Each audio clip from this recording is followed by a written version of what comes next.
कैरीचं season म्हटलं की कोण वेगवेगळ्या प्रकारचे कैरीचा गुळांबा, कैरीचा मुरांबा, कैरीची चटणी, डाळ कैरी असं वेगवेगळे प्रकार करतात। तर आज आपण कैरीचा गुळांबा करणार आहोत। गूळ आणि साखर घालून कैरीचा गुळांबा बनवणार आहोत। तर त्याच्यासाठी कैरी मी 1 किलो घेतलेली आहे आणि याच्यावरती सगळा असा तेलकट थर आलेला आहे पहा।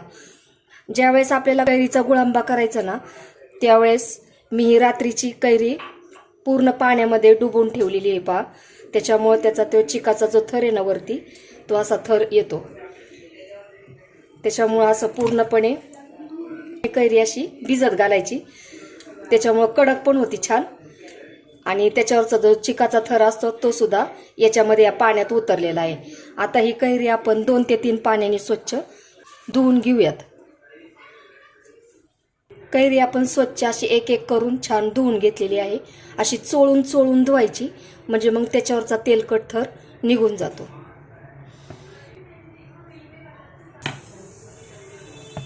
आता कैरीचा देठाकडचा जो भाग आहे तो आता आपण अगोदर सुरुवातीला काढून घेऊयात। हे पाय असं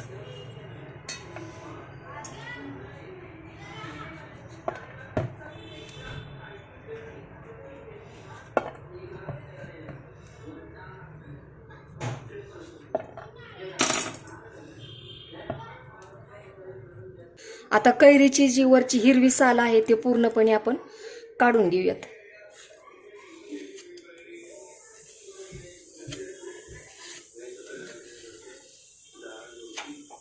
कैरी आपण अगोदर पाण्यामध्ये भिजत घातली होती, त्याच्यामुळे कैरी कडक झालेली आहे आणि त्याच्यावरची साल पण अगदी सहजपणे निघून येते पहा।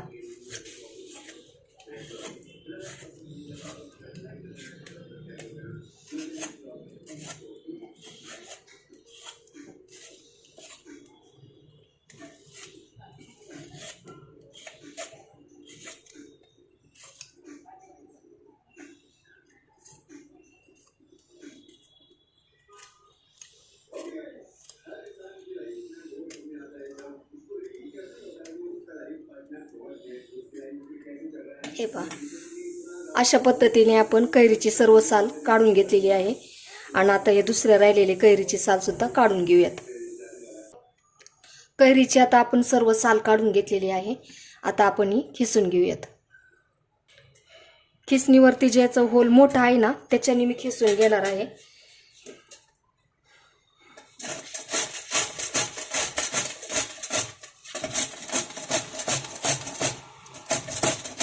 कारण कैरीचा खिस असा मोठा असेल ना, शिजल्यानंतर गुळांबा खाताना खूप छान लागतो, त्याच्यामुळे मग मोठ्या होलवरती मी खिसून घेत आहे।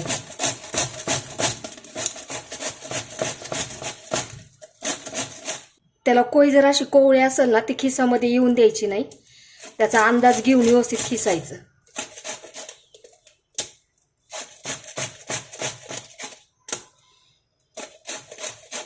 खिसताना असं बघा थोडासा कडक भाग लागतो, तो असा आलटी पलटी करत मग कैरी खिसून घ्यायची। आणि ही कैरी जरा खाऊन पाहायची, जर कैरी आंबट असेल तर याच्यावरती सुद्धा पुढे गेल्यानंतर मी सांगते काय करायचं ते। आपला व्हिडिओ पूर्ण पाहत जा, सर्व टिप्स ट्रिक्स सहित आपण सर्व व्यवस्थित सांगितलेलं असतं, त्याच्यामुळे व्हिडिओ शेवटपर्यंत पहा। अगदी वर्षभर टिकल असा गुळांबा छान करणार आहोत आपण। आणि खिसताना जर त्याचे तुकडे राहिले तरी पण ते तुकडे खाताना खूप छान लागतात गुळांबा शिजल्यानंतर। आता अशाच पद्धतीने आपण राहिलेली कैरी खिसून घेऊ। हे पहा, सर्व कैरी आता खिसून झालेली आहे। कैरी आंबट असेल ना, त्याच्यामध्ये आपण 2 टीस्पून मीठ टाकून घेणार आहोत। मीठ टाकल्यानंतर हे सर्व मिक्स करून घ्यायचं आणि कैरीच्या खिसाला नंतर मग पाणी सुटतं। जर कैरी आंबट असेल तरच ही प्रक्रिया करायची, नसेल तर मग डायरेक्ट कढईमध्ये टाकून साखर गूळ टाकून गुळांबा करून घ्यायचा। ही कैरी खाऊन पाहिली तर आंबट आहे थोडी, मग आंबटमध्ये आपण साखर गूळ किती टाकलं तरी त्याचा गोडवा काही येत नाही, गुळांबा आंबटच लागतो। आपण आता हे सर्व मिक्स करून घेतलेलं आहे, याच्यावर ते 10 ते 15 मिनिटासाठी आपण झाकून ठेवूयात। कैरीचा खीस झाकून 10 ते 15 मिनिट झालेले आहेत। आणि जर कैरी आंबट नसेल तर ही प्रोसेस करायची नाही. जर कैरी आंबट असेल तेव्हाच ही प्रोसेस करायची पहा. आणि आता याच्यातून पिळून आपण हे याच्यातलं पाणी काढणार आहोत. सुक्की जी कैरीचा किस आहे ना तो आपल्याला काढून घ्यायचा. कारण हे पाणी काढल्यामुळं बरचसा कैरीचा आंबटपणा जातो. आपण त्याच्यामध्ये मीठ टाकल्यामुळे त्याचा कैरीचा आंबटपणा बराचसा जातो. आणि त्याच्याबरोबर आपण हे पाणी पण काढणार आहोत त्याचं. कारण माझ्या बाबतीत एकदा असंच झालं होतं. कैरी मी खूप आंबट अशी किसून घेतली होती आणि त्याच्यानंतर मग गूळ कितीही घातला आणि साखर कितीही घातली तरी पण त्याचा काही आंबटपणा जात नव्हता. त्याच्यामुळे हे तुम्ही ही प्रोसेस नक्की करा जर कैरी आंबट असेल तर. आता काही जण म्हणतील मग असं आपण मीठ टाकून ते पिळून काढलं आणि मग त्यापेक्षा पाण्यानेच धुतले तर. पाण्याने धुवायचं नाही कारण कैरीचा पूर्णपणे स्वाद निघून जातो. त्याच्यामुळे पाण्याने कैरीचा खीस कधी धुवायचाच नाही. त्याच्यामुळे हे अशा पद्धतीने पिळून काढायचं पहा. हे पाणी टाकून द्यायचं नाही.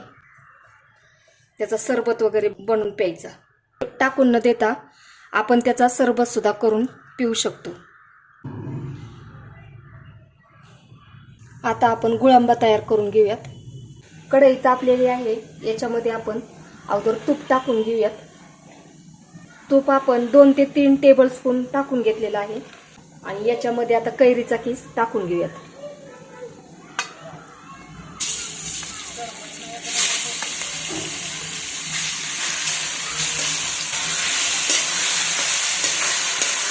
आपण फुल गॅसवरती कैरीचा खीस 3 ते 4 मिनिट आपण चांगला परतून घेऊयात. कैरीचा खीस परतत असताना याच्यामध्ये दालचिनी, विलायची आणि लवंग हे तिन्ही पण टाकून घेऊन परतून घेऊयात. जर गॅस मोठा असेल तर सतत हलवत राहायचं. कढईला खीस लागून द्यायचं नाही. त्याच्यामुळे असं सतत हलवत राहायचं जर मोठा गॅस असेल तर.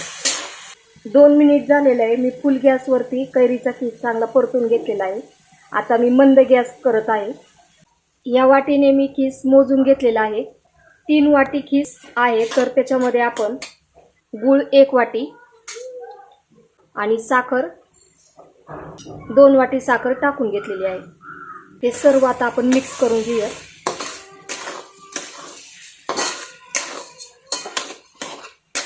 गॅस मंद आहे. फुल गॅसवरती साखर टाकल्यानंतर फुल गॅस करायचा नाही. कारण साखर पूर्णपणे वितळली की हे पूर्ण पातळ होऊन जाईल. नंतर मग कैरीचा खीस त्याच्यामध्येच छान असा शिजला जातो. त्याच्यामुळे फुल गॅस करायचा नाही. फुल गॅस जर केला तर मग खीस फक्त आटून बसतो आणि सगळं कचकच असं खाताना लागतं. त्याच्यामुळे मंद गॅसवरती ही सर्व प्रोसेस आपण करून घेऊ. हे पहा मंद गॅसवरती त्याला उकळी सुद्धा छान आलेली आहे पहा. ही प्रोसेस करताना अजिबात घाई गडबड करायची नाही. मंद गॅसवरतीच असं व्यवस्थित आपण त्याला शिजून देणार आहोत.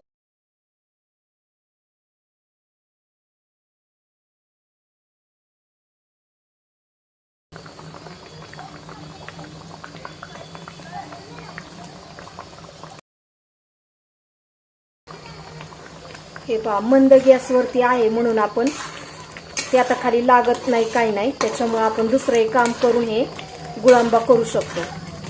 10 ते 15 मिनिटांनी सतत असा हलवत आहे पहा. त्याला रंग सुद्धा किती छान आलेला आहे गुळांब्याला. गुळ आणि साखर दोन्ही मिक्स केलं ना की त्याची टेस्टही छान लागते.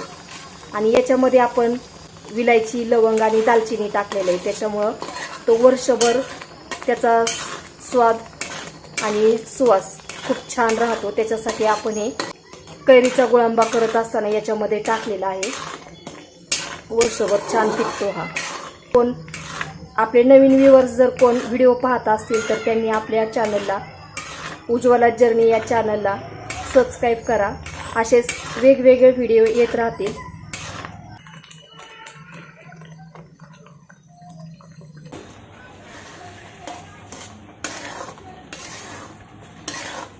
हे पहा आपला गुळांबा तयार झालेला आहे. जवळजवळ अर्धा ते पाऊण तास मी मंद गॅसवरती असं सतत हलवत न राहता असं मधून अधून हलवत राहतो ते पाहे, त्याच्यामुळं खाली सुद्धा तळाला लागलेलं नाही आणि मस्त असा त्याला छान असा रंगही आलाय पहा.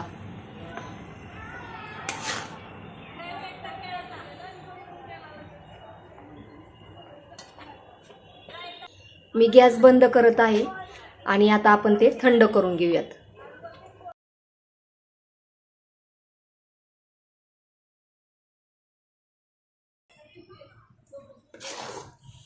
वर्षभर टिकणारा गुळांबा तयार झालेला आहे.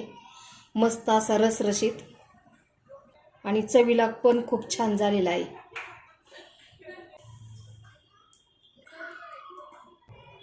तुम्हाला हा माझा व्हिडिओ कसा वाटला? व्हिडिओ आवडला असेल तर लाईक, शेअर आणि सबस्क्राईब करायला विसरू नका. धन्यवाद.